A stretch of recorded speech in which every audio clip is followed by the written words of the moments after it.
1965년 8살 나이로 방송에 데뷔한 송승환 감독이 올해로 데뷔 60주년을 맞아 자신의 인생을 담은 출판 사진전을 개최합니다. 배우와 공연 제작자, 그리고 평창올림픽 개폐회식 총감독까지.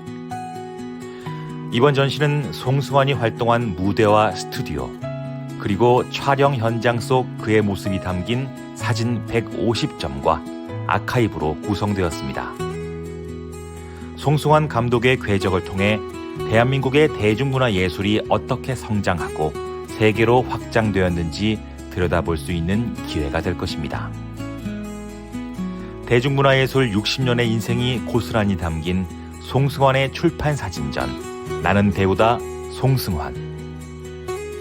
오는 6월 11일부터 22일까지 북촌 후지시로 세이지 북촌 스페이스에서 개최됩니다. 구독자 여러분의 많은 관심 부탁드리겠습니다. 이 시간만은 나가 놀아라가 아니고 들어가서 놀아라.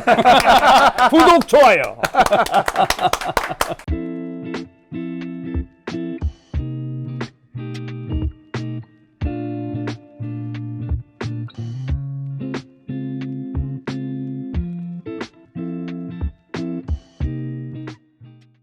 송승환의 원더풀 라이프는 조기 진단을 통해 모든 질병으로부터 자유로운 세상, 시젠, 자연과 사람이 조화로운 세상을 만드는 기업 테림페이퍼 공동 제공입니다. 그 일요일 밤의 대행진은 정말 우리 김병조 선배님하고는 정말 대단한 인연을 갖고 있는 프로그램이죠. 80년대 초였죠. 그게 원래 박상규 선배가 네. 진행을 하는 일요일 밤의 대행진이었는데 그리고 쇼 프로그램 중에 맨 뒤에 한 코너로 일요일 밤의 뉴스 대행진이라는 코너가 있었는데 새빵 살다가 전세로 들어간 거예요. 독채로. 그러네요. 그러니까 그 코너 하나가 그냥 전체 프로그램이 된 거죠. 코너 하나가 아주 데이트를 치니까 지금까지 보지 못했던 뉴스 형식의 코미디. 그러니까 말하자면 시사 개그를 처음 시작하신 거잖아요. 네. 그러니까 뉴스 데스크, 뉴스를 가지고 살짝 비틀어서, 살짝이 없어요, 살짝이 웃어요 이런 것처럼 살짝 비틀어서 그 이제 그 강석이 나와라 그럼 기자가 보여주는 내용은 코미디고, 그렇죠. 내가 이제 그걸 받아서 앵커멘트 하는 거는 개그고. 네. 근데 마치 정말 뉴스 데스크의 그 앵커처럼 폼 잡으면서 말은 너무 재밌게 하셨고 거기에서 지구를 떠나가라가 나온 거죠. 그러니까 이제 일요일 밤의 대행진이 이제 인기를 끄니까 이제 시사풍자로 많은 분들의 사랑을 받게 되고 이제 그때 마치 이제 88 올림픽을 앞둔 시기였기 때문에 어떻든 정부에서도 홍보를 많이 해야 되고 캠페인을 많이 벌여야 되는데 워낙 그 시청률이 높으니까 이걸 이제 캠페인에 많이 그러니까 이제 가끔 그래요. 주고받는 거지. 풍자와 이게 홍보에 돕는 주고받는. 그러니까 상당히 어떻게 보면은 풍자성이 강한 프로그램인데도 오래 유지될 수 있었던 것은 그러한 홍보 역할도 그러니까 해주니까 주고받는. 그래서 이제 예를 들면 지구를 떠나가라 같은 게 왜 나오게 됐냐면 캠페인을 해야 되는데 예를 들면 바가지 같은 경우 뭐 해수욕장에서 바가지를 많이 긁는 거, 이 바가지 없어져야 된다. 그 새치기 이런 거 조심해야 된다. 새치기 같은 거 조심해야 된다. 그 우리가 고쳐야 할 누습이 많이 있는데 그 누습을 이렇게 예를 들면 새치기 하지 마, 그럼 니는 하지 마 이러니까 그걸 그 부드럽게 이렇게 해야 되잖아요. 그러니까 새치기 하는 사람들은 지구를 떠나거라 이런 거지. 이런 거지. 그러다 지구를 떠나거라가 너무 밋밋하니까 이걸 떠나거라 이런 거지. 그러니까 이제 그게 저는 원래 코미디를 시작을 할 때 우선 지성인을 팬으로 갖고 싶다. 두 번째 한국적인 코미디. 우리 뭐 송영도 다 외국에서 공부했지만 내가 아무리 영어를 잘해도 미국 사람을 진덤진덤하게 웃기질 못하고 그렇죠. 미국 사람이 아무리 코미디를 잘해도 우리를 그렇게 그 사람이 요구하는 웃음의 강도만큼은 웃길 수 없다. 이게 정도가 무언극이 다르니까. 아닌 이상에 그렇죠. 코미디는 다이얼로그니까 대사니까 결국 한국 사람이 한국 사람을 웃긴다. 그래서 나는 우리 후배들한테 항상 강조하는 게 뭐냐. 일본 비디오나 미국 비디오 보지 말고 그 시간에 안동 하회 탈춤을 봐라. 아니면은 판소리의 흥보가 이게 얼마나 코미디냐. 근데 그런 생각이어서 나는 코미디는 한국적이어야 된다는 생각이 있었기 때문에 이제 판소리 개그도 하고 이제 그러면서 그 무당이잖아 무당. 네. 물러가라. 어디 갔다 왔느냐. 그거예요. 그러니까 지구를 그게 떠나거라. 어머니구나. 아, 그거예요. 그러니까. 네, 그러니까 물러가라잖아. 물러가라. 물러가라. 물러가거라. 물러가라. 그러니까 그거를 지구를 떠나거라가 또 왜 내 나름대로의 법칙이 있는데 우리나라 사람들은 3, 4조를 좋아해요. 3, 4조. 원래 3, 4, 3, 4, 3, 5, 4, 3. 그 정영 씨의 그 시조예요. 기준이 네. 있잖아요. 그러니까 지구를 떠나거라. 떠나거라. 그리고 떠나거라 아니고 떠나거라. 이러니까. 그래서 그러니까 혼내주는 거죠. 혼내주는 거. 지구를 떠나거라 이 얘기는 너 나가 죽어라. 근데 사람들은 혼내는 거 싫어하잖아요.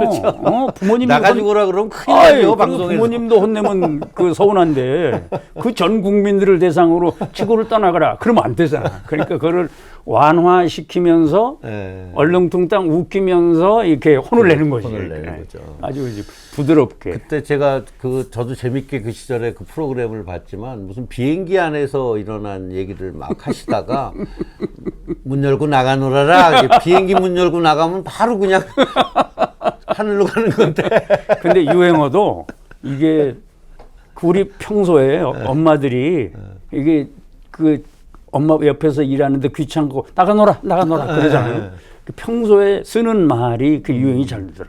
그 원래는 송영이 말씀하신 대로 그 비행기에서 하도 애들이 떠드니까 나가 놀아 그랬다는 얘기가 있는데 평소에도 우리가 나가 놀아라를 많이 쓰기 때문에 그래서 이제 지구를 떠나가라가 너무 오래되면 식상하니까 뭔가 변화를 주자.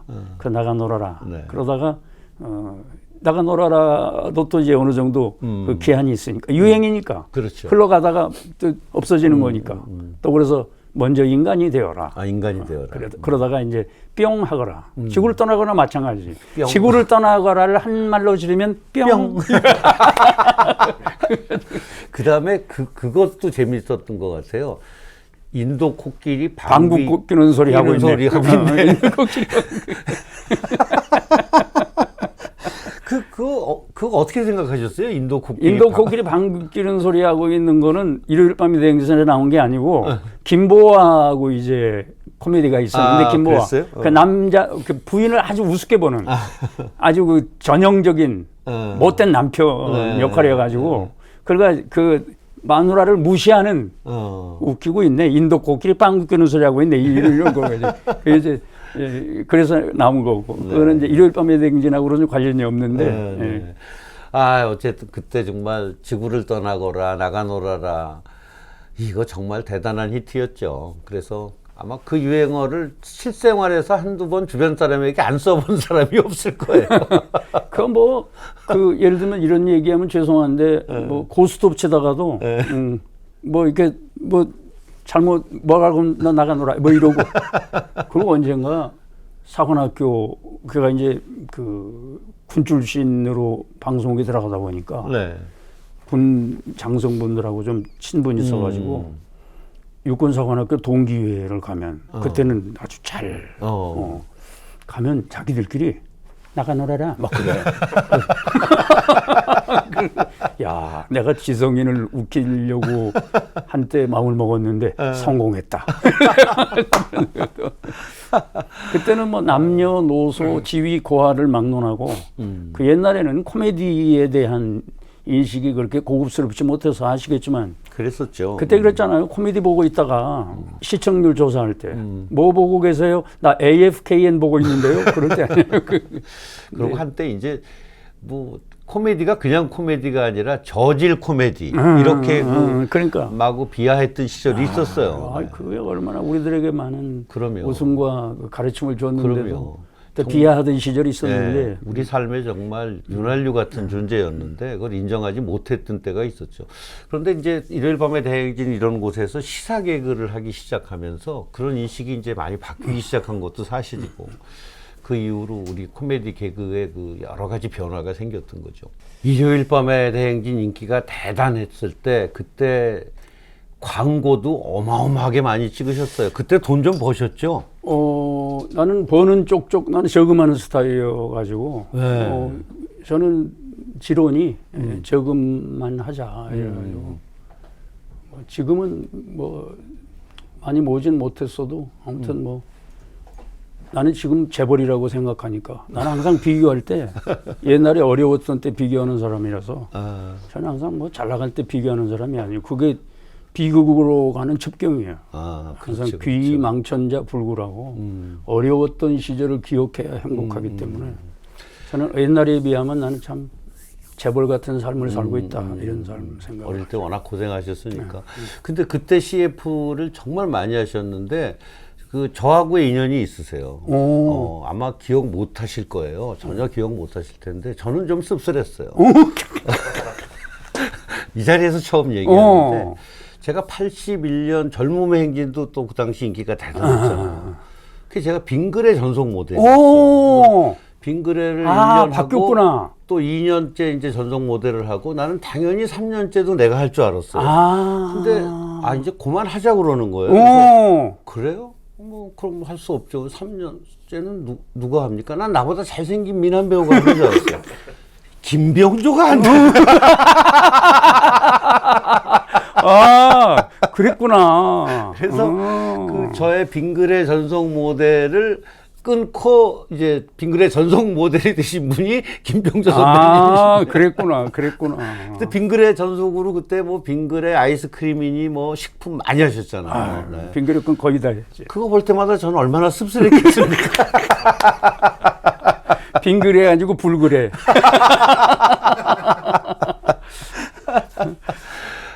어쨌든 그 당시 광고도 많이 하셨고 또 이제 전 국민이 봤던 어린이 프로가 있어요. 뽀뽀뽀. 그건 정말 왜 어른들도 그걸 봤는지 모르겠어요. 그러니까 이게 이제 다들 어렸을 적의 경험이기 때문에 꼭 골목에 못된 놈들 하나 있잖아. 이용식이는 나한테 당하는 아이고. 그렇죠. 그 이제 뽀동이라고 조동이. 그분도 한때 대학 때 유명하신 분 아니에요? 그 친구가 내가 1등할 때 3등인가 2등이었어요. 네, 성우로도 많이 활동하셨고. 그 한양대 명물이었어요. 맞아요. 한양대 명물이었는데. 조동희 선배랑 이용식 선배랑 세 분이 그렇게 뽀뽀뽀해서. 나하고 이제 문제가 생기면 뽀동이가 가운데 중재 역할을 하는 역할이고 많이 울렸지 내가. 이용식. 많이 뺏어 먹고. 그 뽀뽀뽀도 굉장히 오래 하셨죠? 한 10년. 그러니까 그 지금 생각하면 뽀뽀뽀를 했던 게 지금 이제 40대 중후반들 그분들이 그 프로로 나를 왜냐면 그때는 유치원생이거나 초등학생들이었기 때문에 그분들이 뽀병이 아저씨로 기억하고 그러니까 아주 전혀 다른 역할. 그러네요. 뽀병이 6살짜리 일요일 밤의 행진의 앵커맨. 그렇죠. 전혀 상반되는 역할. 그러니까 이게 야누스라고 별명이. 그러셨겠어요. 그 두 프로가 또 가장 인기 있는 프로였으니까 정말 대단한 전성기를 누리셨는데. 시젠은 분자진단으로 내일을 봅니다. Change tomorrow. 시젠. 그게 이제 87년. 87년. 이런 얘기를 좀 했으면 좋겠다. 그게 이제 문제가 됐던 해야 됩니까? 알아서 하라는 거 알아서. 그게 제일 잘못된 생각이죠. 그럼에도 불구하고 하지 말았어야 되는데. 어쨌든 뭐 잘못은 제가 한 거니까 고향에 내려가서 방송하자. 조선대학교에서 강의를 해줬으면 좋겠다. 내가 대신 명심보감에 대한 명심보감을 좀 재밌게 강의하겠다. 그러니까 처음에는 그 이상하게 생각했을 거야. 진짜 웃기는 놈이네. 그래서